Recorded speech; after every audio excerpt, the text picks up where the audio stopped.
everyone. I'm Luciano Nardo. I'm hosting tonight's webinar. I'm joined by a particular speaker that we've chosen given the subject that we're going to address tonight. Her name is Nina Barnsley. Nina is Charity Director of the Donor Conception Network. Donor Conception Network is a charity that supports individuals and couples who are considering using sperm, egg, and embryo donation, and sometimes also surrogacy. Good evening, Nina. Good evening.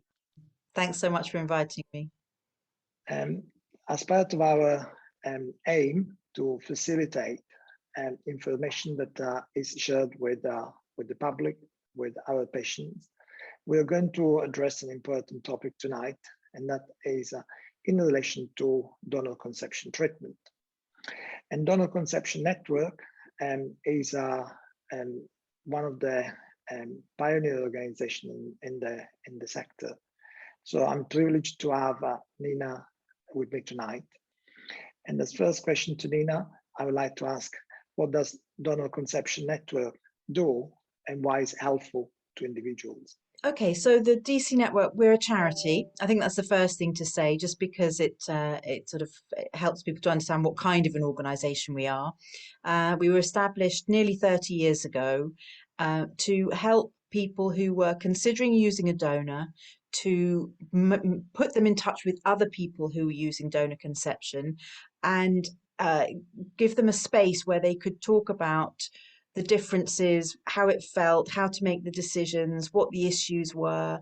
And then if they were successful in treatment, to help them have that support network and that community around them of other families who were using donor conception, to support each other in how to be open, how to talk about this, how to talk about it within a couple, how to talk about it with children, how to talk about it with friends and family, and how to address the sort of particular issues that come up for donor conception families, which are, obviously families have lots of common issues and common problems, however they're formed, but there are some particular things that come up with when you're using donor conception that it can be really, it can be difficult to find people that you have that in common with in your normal everyday life, and that's why often these sort of networks can be so valuable, because in your own family, in your own community, you might not know anyone else who's used donor conception, but certainly you come to one of our events and everyone will have used it, so you get that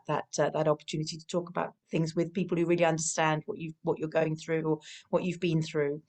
So that was our main aim of the charity, was to bring people together. Am I correct? Am I correct thinking or saying that donor conception provides emotional support before, during, and after? Well, exactly. Conception? Yes.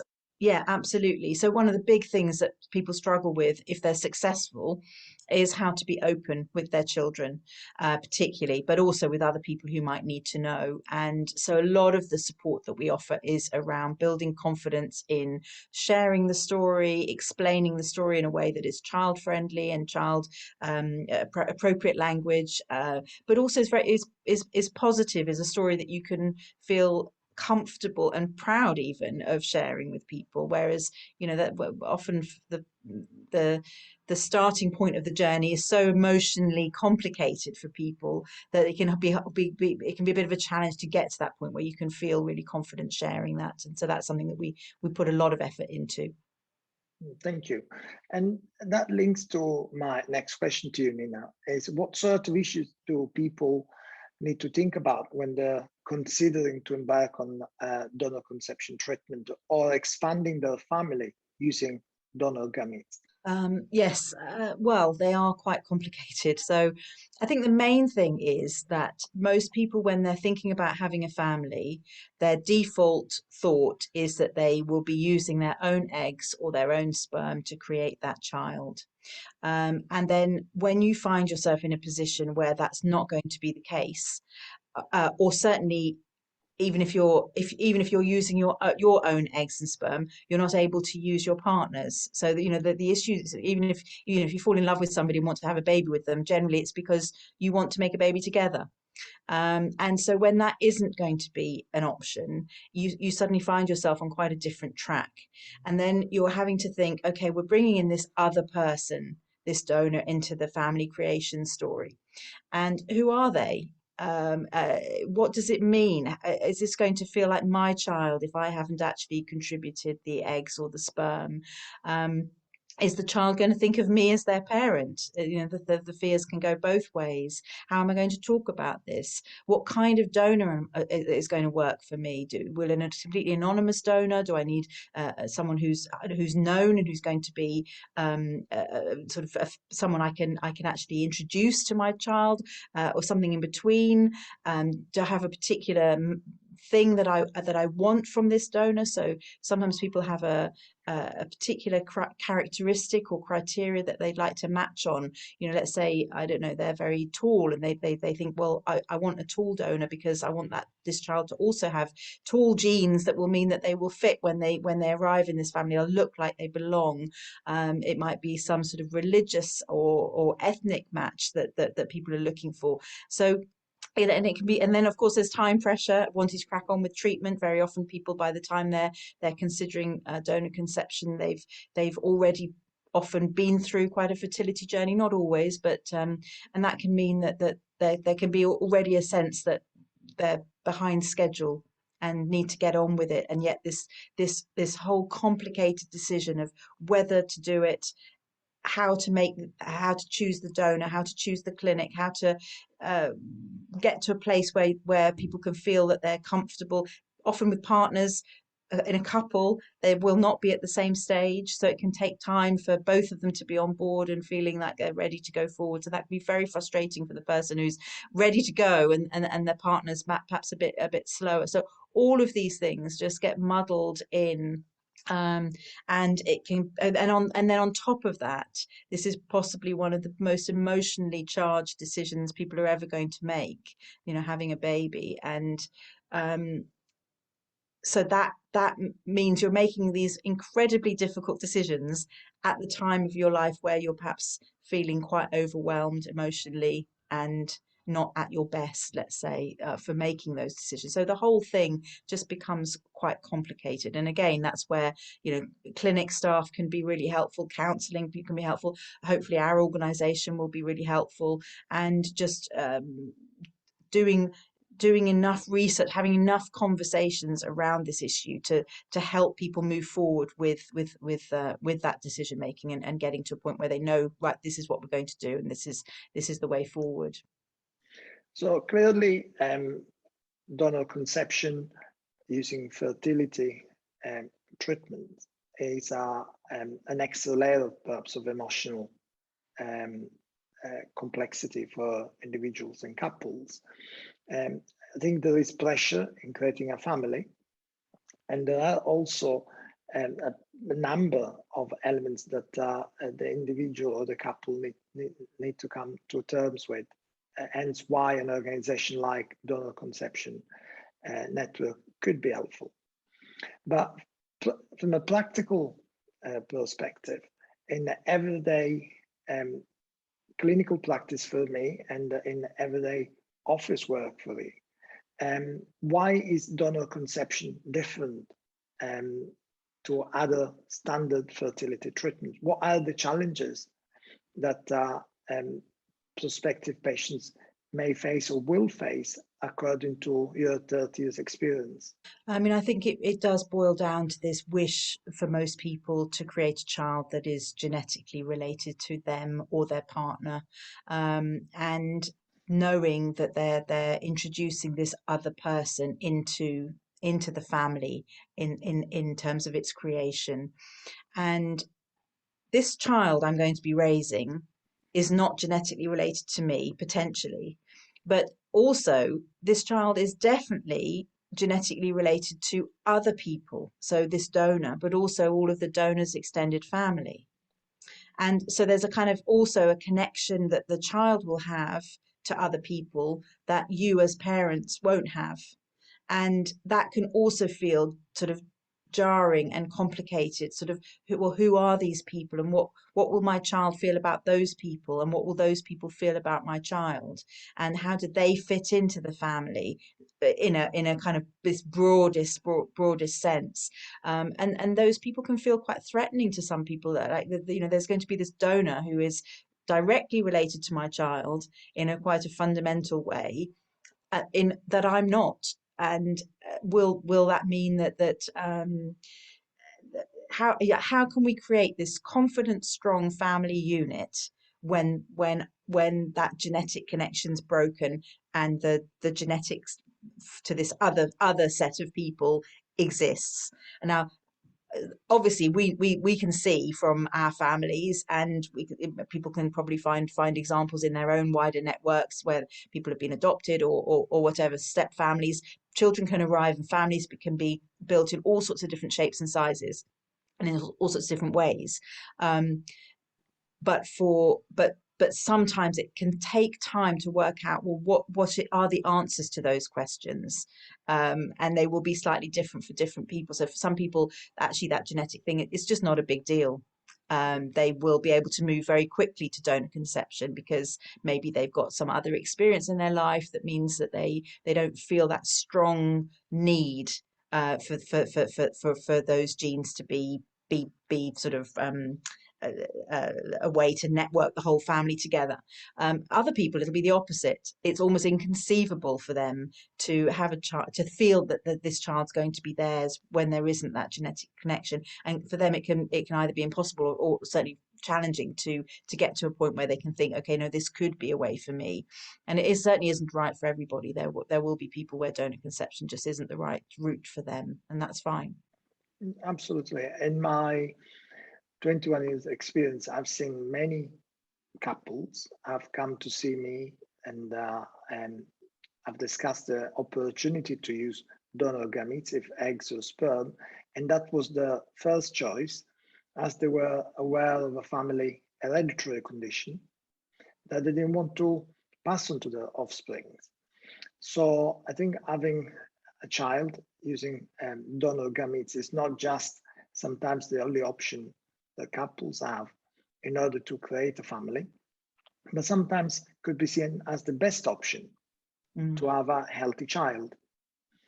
And that leads to perhaps my next question to you, that is becoming very, very common knowledge in relation to how does in your opinion, how does the endometrial environment and growing a baby and the pregnancy itself going to change the understanding from the mother that actually the child that she's growing, the pregnancy she's carrying, is in fact her pregnancy, irrespective of where the eggs have come from.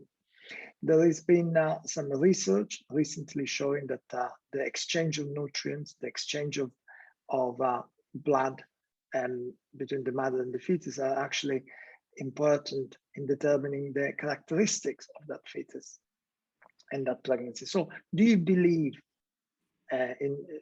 obviously in your position as a layperson, that women have sought your experience, have sought your services, have in fact realized that pregnancy is making them a mom without the need to have the genetic link with the fetus, with the pregnancy, with the baby?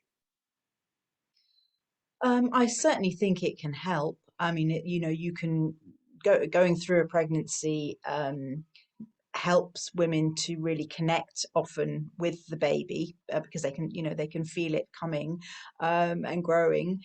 I mean, we obviously also support people who are using surrogacy, and so they're not experiencing a pregnancy. And we also know that for some people, actually, those questions can sometimes become more acute once there is a baby coming.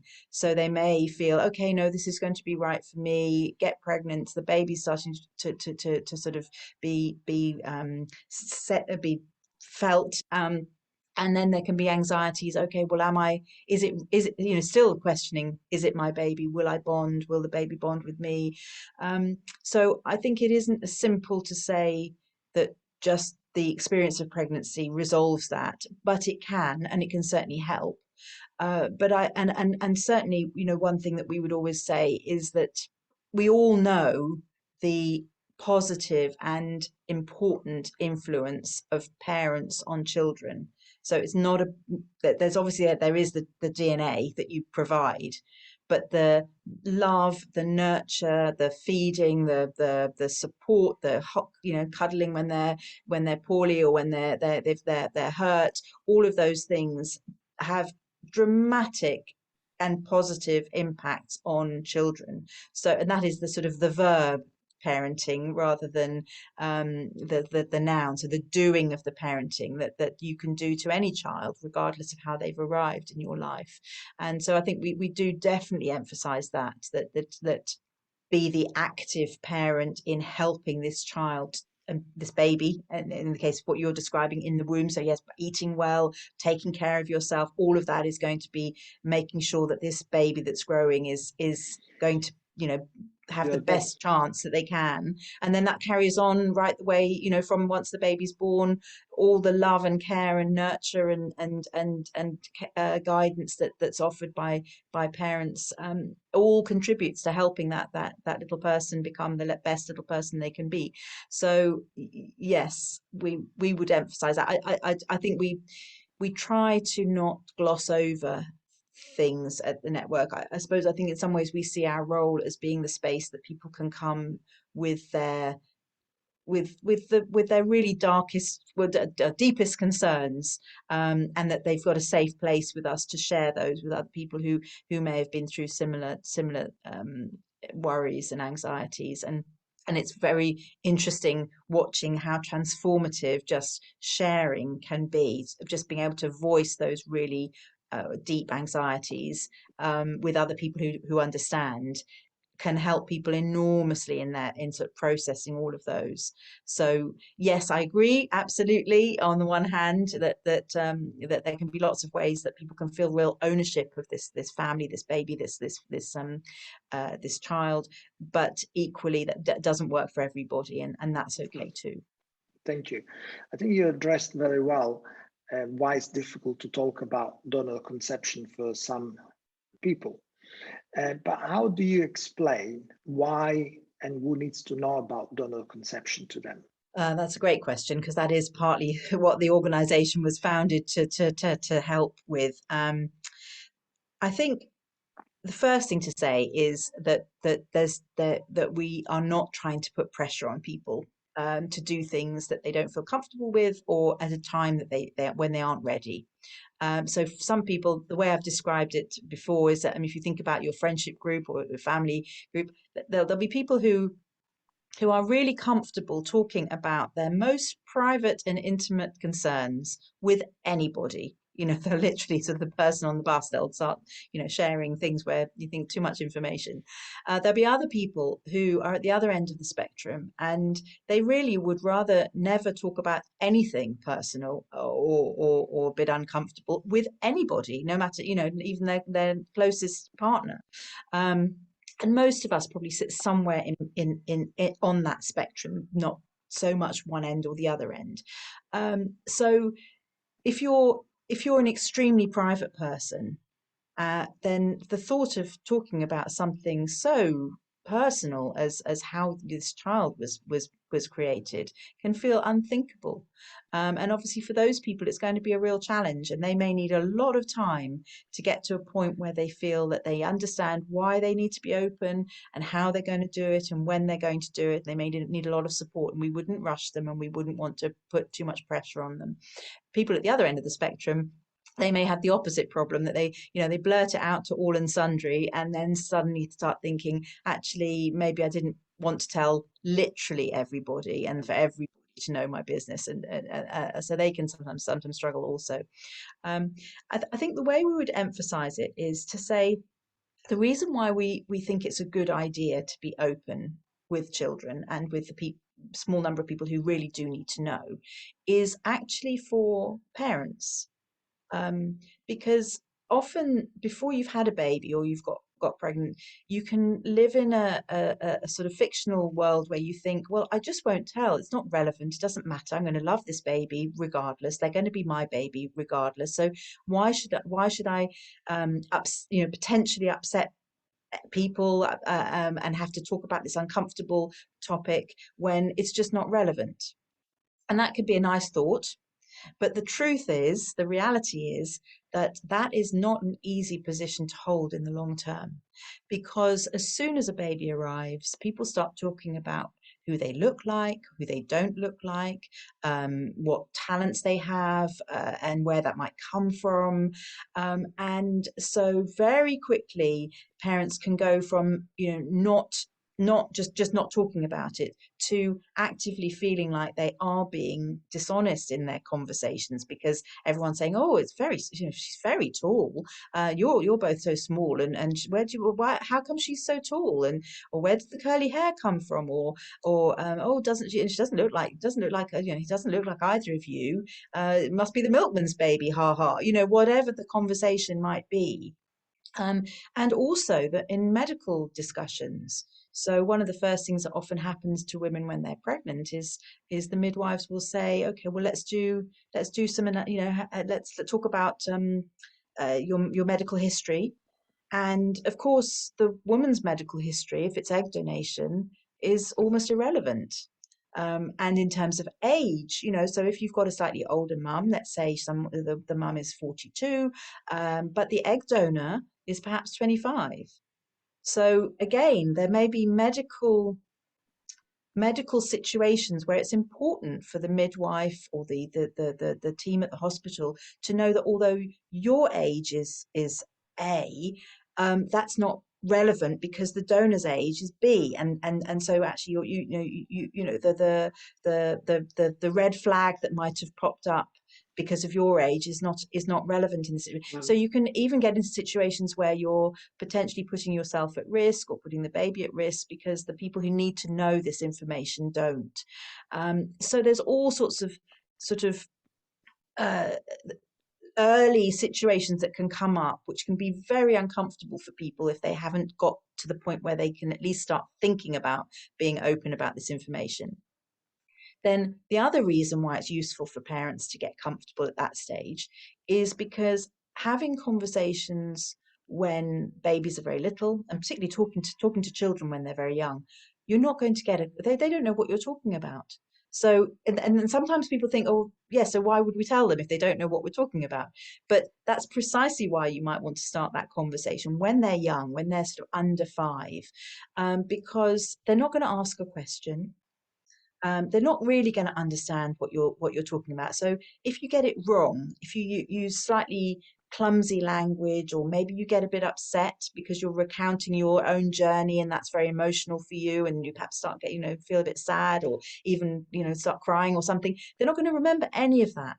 So you can really practice and quietly get to grips with how you're going to talk about the story. Find the language that works for you, so that by the time you've got a child who's maybe 8 or 9 and you're thinking, okay, they're at a point where the penny's going to drop and they're going to understand what it is that I'm telling them, you're super comfortable. You've practiced, you've rehearsed, you've planted the seeds, you've got the hooks there. It's not a sit down moment for the child. They've always known. You're more confident because you've actually tackled it and been rehearsing it, if you like, for a while. And so actually for lots of parents, it's just easier to be straightforward and honest than it is to try and hold on to this information for too long. And the last point is that I think that this isn't our main argument, but we don't know an awful lot in terms of donor conception. There aren't been huge studies about what works and what doesn't work. But I think the one thing we can be fairly confident about is that donor conceived adults who discover that they're donor conceived by accident, often in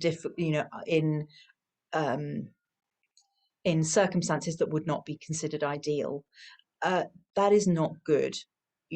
That they can feel quite quite distressed about this information. You know, why weren't they told? If parents have lied about this, what else might they have lied about? They can have a sense of the rug being ripped out from under them, that they don't know who they are anymore. They start to recalibrate all sorts of things that have happened in the family history and thinking, is that why that happened? Is that why that happened? And that can be extremely unsettling. It doesn't always go, you know, to that extreme, but it can do, particularly for adults that find out not through their parents being sitting down and having an honest conversation with them, but maybe by doing a DNA test. Yeah, And certainly, then certainly can unsettle and undermine their personality. yeah, so I think we're trying to avoid that. So, you know, we sort of feel like this is important information for DC people to know, and the right people to be talking about it with them is their parents. So, you know, it's a part of that responsibility of choosing donor conception, and actually the message I think we would give is that it's not as difficult as you might think, and we can offer lots of support without pressure. So it's a positive. I'm hoping it's a positive message that, certainly we've got, you know, the testimony of thousands of families that we've supported over the years that have managed to do it well. Thank you. Thank you very much indeed, Nina Barnsley, for joining me tonight. Nina Barnsley is the director of Donor Conception Network UK, a charity supporting people who are considering using sperm, egg, and embryo donation in the UK. Thank you.